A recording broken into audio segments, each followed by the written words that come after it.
All right, we are on the road to 2,000 subscribers. I greatly appreciate all you guys' support, and I will always appreciate your support. So be sure to turn on your notifications, subscribe.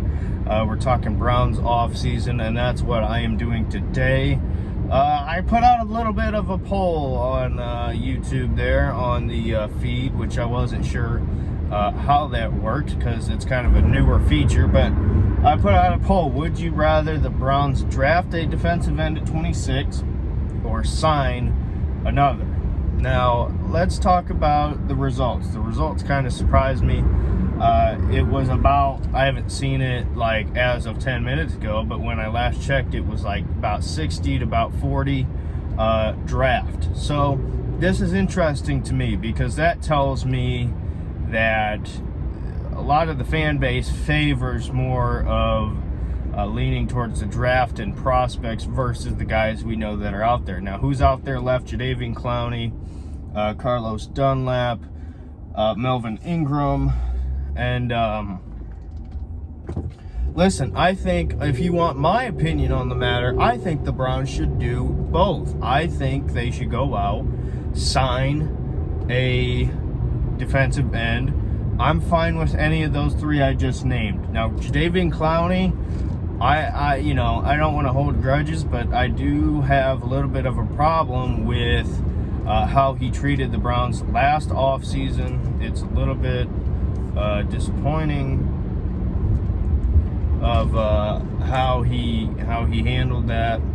But I will say, I would be fine if we signed him.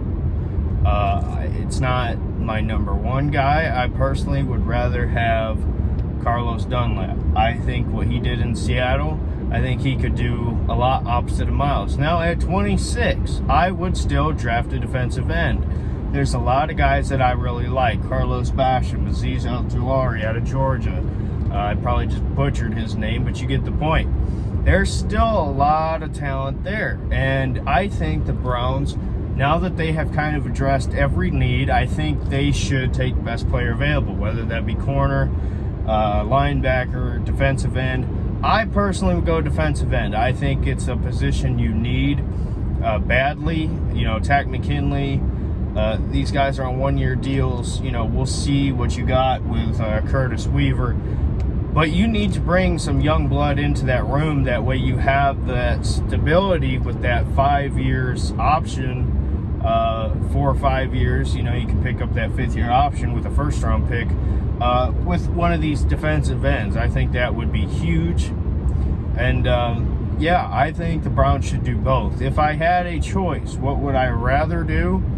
I think I would rather sign one. I would. I think I would rather sign a Carlos, or not Carlos, Dunlap. I'd rather sign Dunlap or Clowney or Ingram to like a 2-year deal and then draft a replacement later if a guy like J.C. Horn is there, or a Greg Newsome that you want, or, you know, Jeremiah Owusu-Koramoah. I think it just depends on what the Browns are valuing most as far as position goes. So if I had to pick one right now, I would probably sign another guy because who knows? You know, we'll see what Takk McKinley turns out to be. Curtis Weaver has a lot of intrigue, and I think it's interesting. But I look for the Browns to trade up. People talk about, no, this front office don't trade up. I think it's more likely than you think. 2 third-round picks, 2 fourth-round picks. That's what you do if you have that extra assets. You move up, get your guy. I like Greg Rousseau. I like Kwity Paye, but I think the Browns have options, and that's the best part here. So whatever side you land on, if you'd rather sign or rather draft, I think the common denominator here is the Browns have plenty of options to choose from. So yeah, at the end of the day, if there's somebody, I think it should be the best player available. And if that is a defensive end, if that is a linebacker, if that is a corner, I'm fine with that. It's about improving and taking this team to the next level. So we'll see. So that's it for me. Let me know your thoughts, and we'll see you in the next one.